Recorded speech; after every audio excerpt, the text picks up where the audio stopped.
这个风台昨到位的时阵，花莲的玉里甲富里有袂少人家拢停电，台电人员趁着今仔日好天，赶紧修理。好，先弄好，先拉回来一点，看可不可以拉。可以的话，电杆拉近一点之后再上去接线。电话条倒咧，徛伫树桩内，台电人员全副武装，徛伫分推车顶，用锁啊套得的电火条啊，再搁用吊车架扶正。因为风台影响，花莲县富里乡雨够大，地势路基扣了，电火条啊才会倒去。昨天因为风势跟雨势都太大了，所以在这个地方呢，其实我们可以看到路面是有坍方的情形。那这也连带导致有一根电杆呢，它是也因为这样而滑落，现在是有倾斜的状况。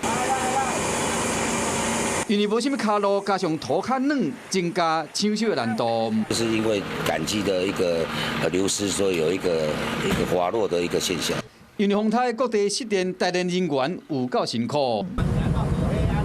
要家己的布地电进前，因为等下受风台影响，才失电一礼拜尔，想要到即摆杨柳风台又搁停电，民众有够艰苦。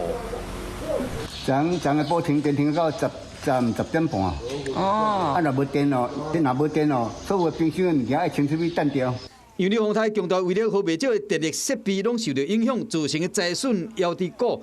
台电的人员继续顺时抢修协助复电，好民众会当赶紧恢复到正常的生活。Hello， 我是易景，想要抢先掌握最及时的新闻资讯吗？赶快订阅、按赞、开启小铃铛，锁定华视新闻的 YouTube 频道。